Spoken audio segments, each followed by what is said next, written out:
I never thought silence could be this loud. One moment, I was laughing at memes, scrolling through my feed like always, and then it happened. Blocked. At first, I thought it was a glitch. So I refreshed the page. Once, twice, 100 times. But their faces gone. Their updates gone. Like I had never existed. No, no. This can set be real. Did I do something wrong? I typed one of their names into the search bar. Nothing. I tried another. Still nothing. Finally, I picked up my phone and dialed Sarah. She was my closest friend. Or at least I thought she was. Hey Sarah, I think something's wrong with my account. I can find you guys. Did you block me by mistake? Her voice was cold, flat, like ice against my skin. No mistake, we just don't want you around anymore. I froze. What? What are you talking about? Yesterday we were planning the weekend trip. You were joking about how I get lost without you. Yeah, well, things change. She hung up. Just like that. I stared at the phone in my hand, my chest tightening. Every breath felt like glass cutting through my lungs. What did I do? What did I say? Was I too much? Not enough? I tried Mark next. He was always the peacekeeper, the one who said, "We stir family," but his number went straight to voicemail. And when I checked again, I realized he'd blocked me too. Why? What did I do to deserve this? The silence swallowed my words whole. I went back online, desperate for answers. Their stories were still public on other accounts I hadn't been erased from. There they were. Laughing, drinking, taking group selfies. And in the middle of it all, Sarah, Mark, Jason, my so-called best friends. They didn't even miss me. They didn't even notice. But then I saw it. A caption under one of their posts. Finally free from the drama. Cheers to real friends only. Drama. That's what I was to them. Not a friend. Not family. Just drama. I remember gripping my laptop so hard, my knuckles turned white. I wanted to throw it, smash it, destroy it. But instead, I just stared at my own reflection in the black screen. Maybe they were never my friends. Maybe I was just convenient. I scrolled back through my own posts, looking at all the times I'd tagged them. Vacations, birthdays, random nights when the only thing we had was each other. Every smile felt fake now, every memory poisoned. I texted Sarah again. Desperation made me weak. Please, just tell me what I did. I'll fix it. I swear. No response. An hour later, I saw she posted another story. A boomerang of clinking glasses. Someone in the background laughed and said, "At least the problem sep's gone now." The problem. That was me. Blocked. Cut off. Erased. Just like that. Like I never mattered. Like the years we shared were disposable. Like, I was disposable. I curled up in bed that night, phone pressed against my chest, hoping for a notification. Anything. An apology. Even an insult. But nothing came. Only silence. And in that silence something inside me cracked. Not all at once. Slowly, like glass under pressure. If I was so easy to erase, then maybe it's time I learn how to rewrite the story. I didn't know it yet, but that night was the funeral of who I used to be. And the birth of someone else. The next morning, I walked into work with a pit in my stomach. Normally people would wave, crack jokes, pull me into conversations. That day, eyes flicked away, voices dropped. The air was thick with something I couldn't touch, but I could feel it pressing down on me. Silence is louder when you know it's about you. I leaned toward a coworker at the coffee machine. Hey, did I do something? Everyone acting strange. She forced a smile, fake, tight. No, it's nothing. But I saw the way she avoided my eyes. The way her hands shook as she grabbed her cup and bolted. By lunch I couldn't take it anymore. I caught two people whispering near the hallway. Tell me, please, what's going on? They froze. One of them stammered. Look, we didn't want to say anything, but Armin's been talking. My heart stopped. Armin? My best friend Armin? What's he saying? They exchanged a look, uncomfortable, before one finally spoke. That you stir up drama. that you crave attention, that you can set handle being left out. The words sliced through me. No, no, that sip's not true. Why would he? He said you sept play the victim, that you sept deny it. He warned us. Warned them. Like I was a disease. I stumbled back to my desk, my body numb. Armin, my brother, my confidant, the one person who knew my darkest secrets, was the one sharpening the knife. He didn't stet just block me, he buried me, and the others they didn't stet even ask for my side. They just believed him. That night, my phone buzzed once. I grabbed it like a drowning man clutches air. A text. From an unknown number. You should stop trying. People are happier without you. My stomach dropped. I typed back furiously. Who is this? Why are you doing this? No reply. The next day, whispers turned into laughter behind my back. Every time I entered a room, voices lowered. I caught fragments. Attention seeker. Toxic. Always the victim. And Armin was at the center of it all. Telling stories, twisting my words, painting me as some desperate parasite who couldn't let go. I cornered him after work one evening. My chest was on fire, my voice shaking with rage. Why, Armin? Why are you doing this to me? He didn't instead even flinch. He smirked. Doing what? Telling the truth? The truth? You sir spreading lies. You sir making me out to be some monster. He leaned in, his voice low, venomous. People don't set need much to turn on someone, just a story that makes sense. And I gave them one, face it. You were too easy. My throat tightened. I trusted you. You were supposed to be my friend. He laughed. Friends, please. You were a burden. Always needing, always wanting. Blocking you is the best thing any of us ever did. I wanted to scream, to hit him. But all I could do was stand there, fists trembling, heart breaking. I walked home that night with the weight of his words crushing me. A burden, toxic, a problem, and the worst part, people believed him. Days turned into weeks. My phone barely buzzed. No invites, no calls. Even my family noticed the quiet, but I lied to them. Said I was busy, said I was fine. But I wasn't stet. Am I really all those things? Toxic? Desperate? Maybe they separ right. Paranoia gnawed at me. Every look, every laugh, every whisper felt like it was about me. I stopped checking my socials, stopped going out. I wasn't stet just blocked online anymore. I was blocked in life. One night, I sat staring at my dark screen, the reflection of my hollow eyes staring back. They killed me without touching me, and Armin, he pulled the trigger with a smile. But deep beneath the loneliness, beneath the despair, something else stirred. A quiet spark. They think I sip am silenced. They think I sip am gone, but they sip am forgotten one thing. I leaned forward, whispering into the dark like a vow. I set am still here, and I don't stay buried. Nights used to be loud. Calls, chats, plans, laughter. Now, silence. Just me, my phone, and the glow of a screen that wouldn't let me sleep. I made burner accounts, too many. Fake names, stock photos as profile pictures. Anything to slip back into the world that had erased me. I wasn't stet invited, but I could still watch. And I watched. Every night. Every scroll. There they were, my friends, my family.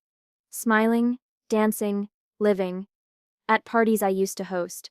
At places I used to suggest. I whispered at the screen. Really, Jason? That sep's my shirt you borrowed and never returned. You stir wearing it like I never existed. I swiped. See, family forever set. Sarah, you said that about me once. Do you even remember? Swipe. Porche real ones only. Set right. Guess I was fake then. Guess all those nights. I held your secrets don't set count. The more I scrolled, the more the photos blurred. All I saw were teeth, smiles sharpened into knives. Every caption cut me open. It felt like they were celebrating my death, toasting to my absence.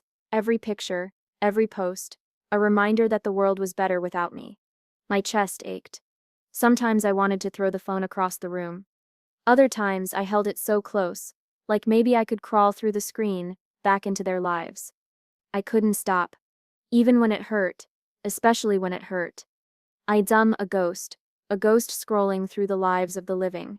One night, Sarah posted a video. A toast. Music blaring. Everyone cheering. She raised her glass, shouting above the noise. To the ones who matter. The real ones. No dead weight. The crowd roared. And I froze. Dead weight. That sips me is insipid. I replayed it, over and over. The way her eyes gleamed. The way Armin smirked in the corner. Replay. Replay. Replay. Until the words burned into me. Grief and rage. They took turns strangling me. One moment, I wanted to cry until there was nothing left. The next, I wanted to scream, to claw through the glass, to tear their laughter apart. But I didn't cry. And I didn't scream. I thought. I scrolled deeper. Liked photos from strangers. Clicked hashtags. Followed threads. Every corner of their lives was mapped out in pictures, captions, tags. Sarah's new job. Jason's favorite bar. Armin's late-night gym sessions. They thought they had erased me. But here I was, collecting them piece by piece. I knew where they were, who they were with, what time they went home. I knew their routines better than they did. I whispered into the dark. You think I'm gone, but I see you. I see everything. It became ritual.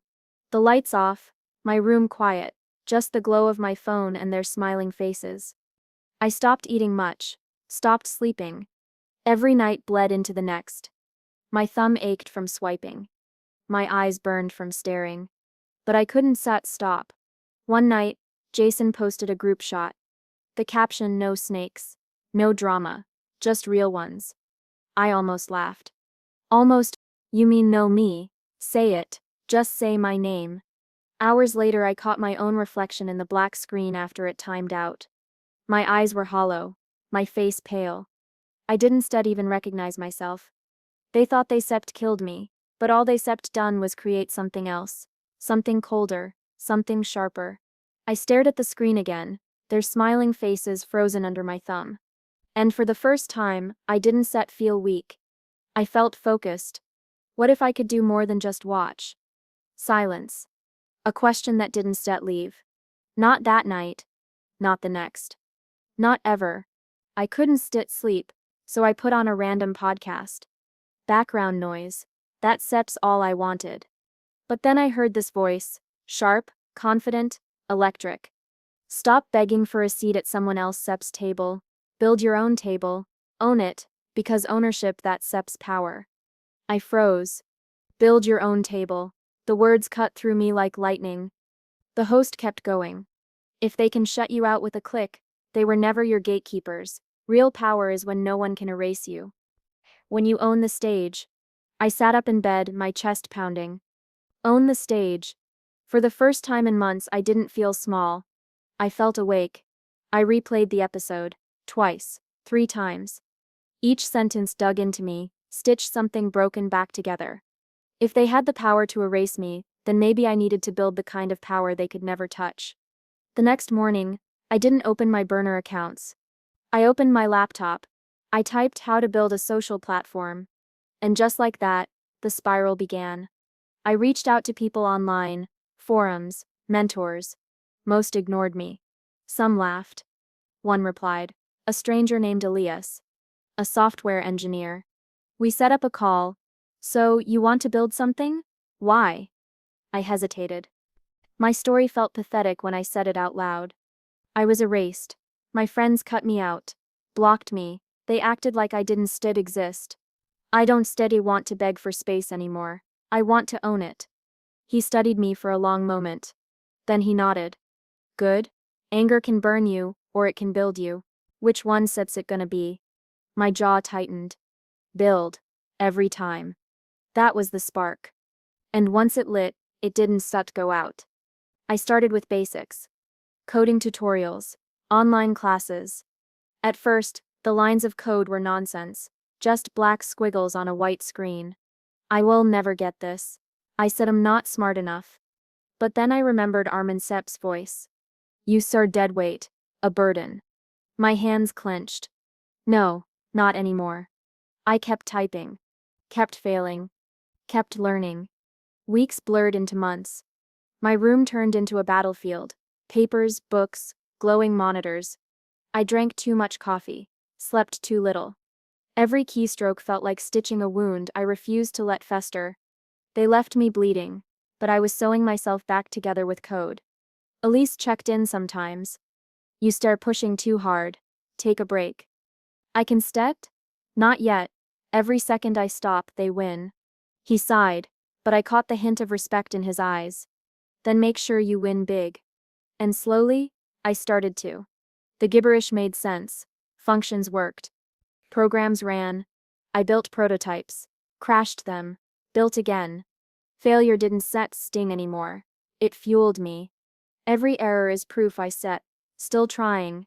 Every fix is proof I set. Not done. I started studying business models too. How platforms made money. How they grew. I emailed founders. Cold messages. Desperate questions. Most ignored me. A few answered. Every reply was a piece of the puzzle. My nights were no longer about scrolling through their lives. They were about building my own, about creating something so big, so untouchable, that no one could ever block me again. One night, after hours of coding, my laptop dinged. The first version of my app ran without crashing. It was basic, ugly even, but it worked. I stared at it, trembling. This is mine. I didn't scream. I didn't cry. I just sat there, staring at the proof. Proof that I wasn't erased. Proof that I was still here. Looks like you sir serious. More than serious, this isn't just an app. It sets a stage, my stage. And soon they all see it. I leaned back in my chair, the glow of the screen washing over me. Revenge was instead about yelling louder. It was instead about begging for attention. It was about building something so powerful they have no choice but to notice. For the first time in a long time, I felt in control. And I wasn't done yet. While they partied, I built. While they laughed, I researched. Every night, I fed the storm inside me with lines of code, business plans, and raw determination. They didn't know it yet, but the ghost they erased was learning how to rise. I needed a team. Not the polished kind in suits. No, I wanted people like me. People with scars. That's how I found them. There was Maya, fired from her old job after calling out her boss. Dev, a coder who stuttered in meetings so no one took him seriously. And Lena, a designer labeled too intense for corporate culture. We met in a dingy cafe, laptops glowing, coffee cold. So, what exactly are we building here? I looked at them, these broken, underestimated souls, and smiled. A place where no one can erase you with a click. A platform where people own their presence, not rent it. Own it. Dev frowned. Sounds big, too big. What if we fail? My hands tightened around my cup. Then we fail trying. But I and done, letting other people control my voice. Lena leaned forward, eyes sharp. Good, because I him done being ignored. And just like that, the ghost had an army. Days blurred again. We worked out of apartments, borrowed offices, even fast food joints with free Wi-Fi. No one believed in us. Not yet. But every line of code, every late-night brainstorm, it was all fuel. They laughed at me once. Let them laugh again. I was building something they choke on. I pitched investors. Shaky at first, but louder each time. Social platforms? Saturated. You still never compete. We still not competing. We still rewriting the rules. Real ownership. Real voice. He smirked. Sounds naive. Next. The sting hit hard. But I swallowed it. Every rejection was another block button pressed against me. And every time I whispered to myself, push harder. Weeks later, another pitch. A boardroom full of men in suits. I stood there, sweaty palms, heart racing. You invest in companies that create followers. I stump building one that creates owners. People don't want to be rented data anymore. They want control. We stare giving it to them. Silence. Then laughter. Owners? Control? Kid? That sip's not how the internet works. I felt the heat rise in my face. Then maybe the internet sep's broken. Their laughter echoed as I walked out. But I wasn't ashamed. Not anymore. Their mockery reminded me of Sarah Sip's smirk, Armin Sip's lies, Jason Sip's toasts. Every rejection was another reason to burn brighter. Back in the cafe, my team waited. They saw the anger in my eyes. Bad news. I shook my head. Just fuel. Lena grinned. Good, because I've got designs that sell make them choke. Dev slid his laptop over. And I fixed the crash. We start stable now. For the first time, I felt it momentum. Not imagined. Real. We launched a beta. Small, rough. A handful of users. But they stayed. They loved it. And I watched them post, share, create without fear of being erased. This is what freedom looks like. More investors, more rejections. But each one stung less. Because with every no, our yes grew closer. They all keep laughing until they can stet. Keep going. The best revenge is inevitability. I nodded. I stepped not just going. I stepped not stopping. The ghost they erased wasn't Tate invisible anymore. I was rising. Late one night, scrolling through my own platform, I saw something that stopped me cold. A new user. Sarah. My old best friend. She didn't yet know it was mine. Not yet. But she was here. I stared at her profile, the irony twisting into a smile. They blocked me out of their world, and now they sup walking into mine. I leaned back, exhaustion burning through me, but I didn't care. For the first time, the hunger inside me didn't feel like poison. It felt like power. They thought the ghost was gone, but I sipped on not gone. I sipped on rising, and when the storm hits, they sipped on know my name. The list sat on my screen. Names I knew too well. Names that once burned me alive. Sarah. Armin. Jason. The same people who shut me out. Now begging to get in. They wanted to be early influencers, on my platform, my stage, my empire. My stomach twisted, half disgust, half satisfaction. I clicked Sarah Sip's name first. Her application glowed with fake charm. Passionate about community, love building authentic spaces. I laughed. Bitter. Authentic? You blocked me for existing. Next was Armin. The boy who spread lies about me. His note?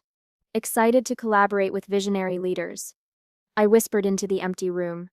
You weren't set excited when you dragged my name through mud. And Jason. The loudest one at the parties I never got invited to. Looking forward to bringing my network to your platform. I clenched my jaw. My network, not yours. I could have deleted them with a click. Denied their access. Made them taste rejection. But I didn't stet. Revenge isn't always about slamming doors. Sometimes it's sweeter to let them walk in, blind, unaware, straight into my hands. Later that week, a group call. Applications approved. Faces on the screen, smiling clueless. Sarah waved. Wow, this is so exciting. Can Sit believe we got in early? Armin chimed in. Yeah, the platform feels fresh, way better than the usual ones. Jason leaned back, smug as ever. Feels like this could blow up. Good timing for us. They had no idea. Not a clue whose voice they were hearing through the system. Welcome to the future. You stir not just users, you stir pioneers. Sarah nodded eagerly. Finally, a platform that gets it. Her words cut deep with irony. She blocked me once because she didn't get me. So, who steps behind this? Some big tech guy? A company? My pulse quickened. They wanted to know. But I wasn't ready. Yet. Just people who were tired of being erased. Silence on the call. For a second I thought Sarah flinched. Jason broke the pause. Well, whoever it is, they seem smart. This thing has potential. I almost laughed. They sat there praising me, admiring me without knowing it was me. When the call ended, I stared at their frozen faces on the screen. You locked me out of your world, now you Cetra locked inside mine. Days passed. Their posts flooded in. Sarah writing fake motivational quotes. Armin flaunting his fake friendships. Jason showing off empty parties. And every like, every comment, every share, flowed through my creation. They thought they were building influence, but all they were building was my empire. A late-night message popped up. From Sarah. Hey, Loving the platform so far, curious who steps the founder, would love to connect. I stared at the blinking cursor. Fingers hovering over keys. I typed, deleted, typed again. Finally I answered. The founder? Just someone who knows what it feels like to be blocked. Sent. Minutes later her reply.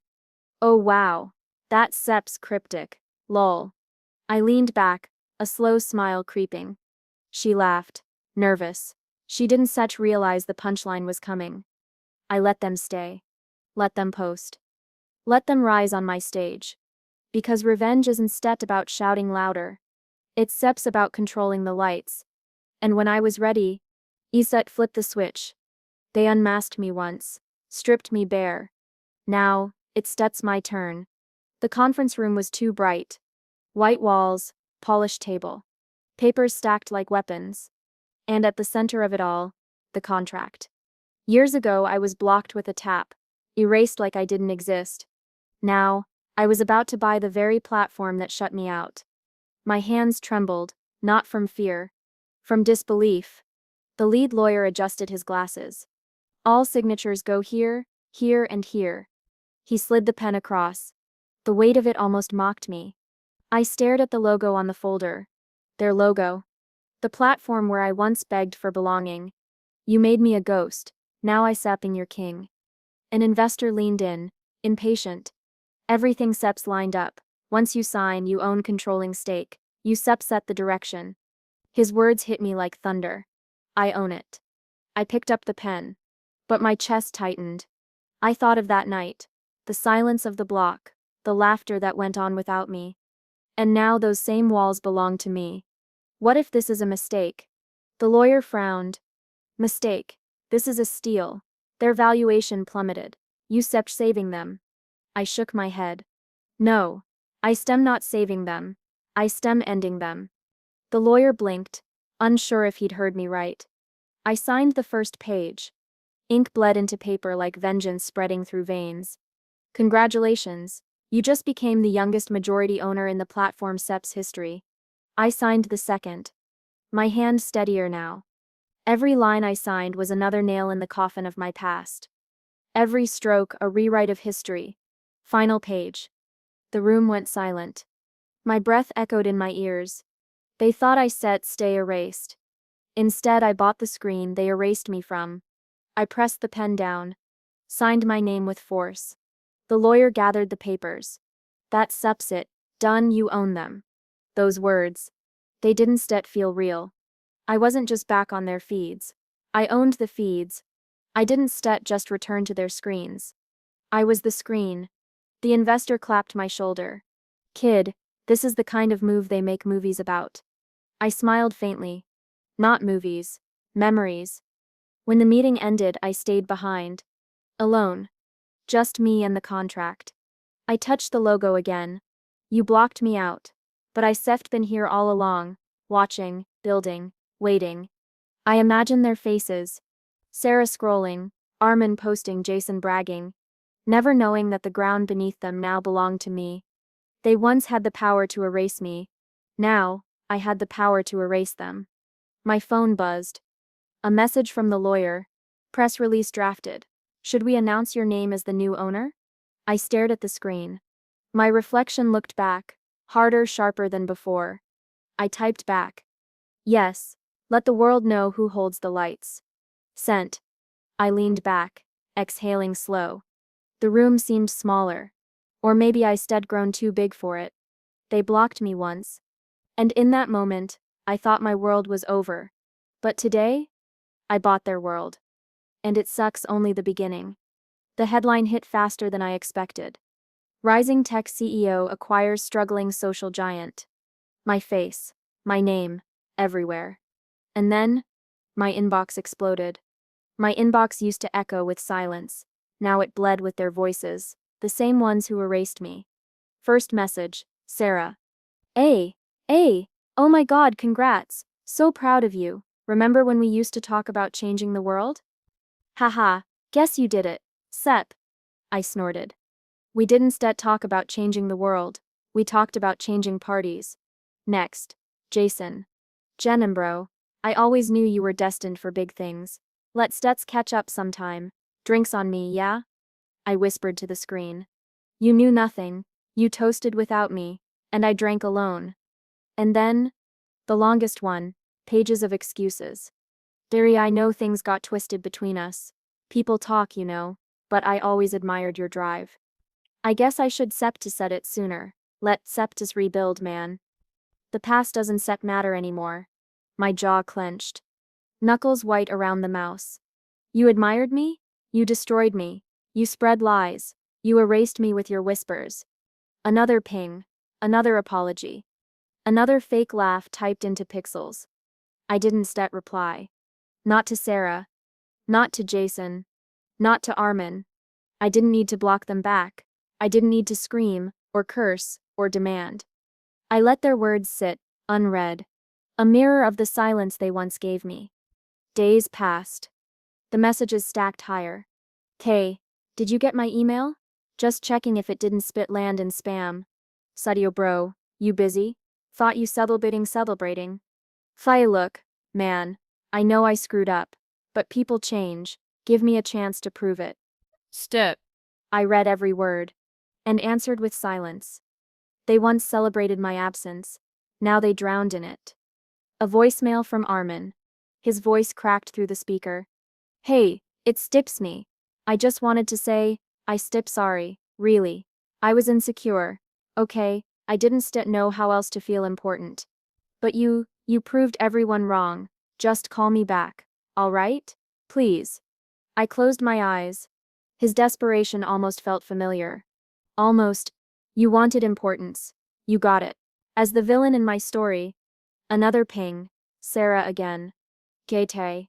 How wow. You set her hard to reach now. Dawn set forget us little people. I laughed. Dry. Hollow. You made me little. Invisible. Now you beg for my shadow. Power was instead deleting them. Power was instead blocking back.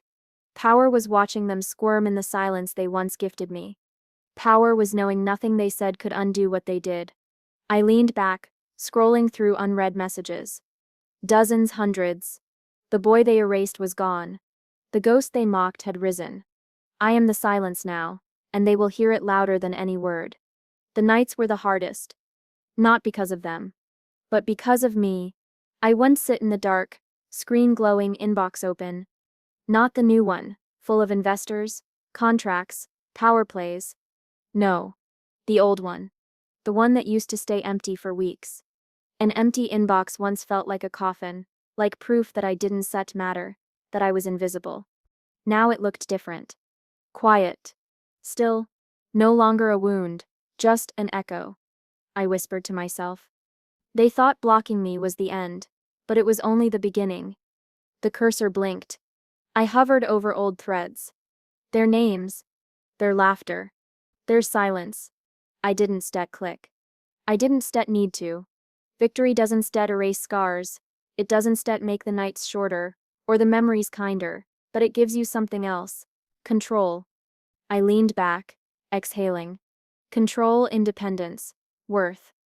Things no block button could steal again.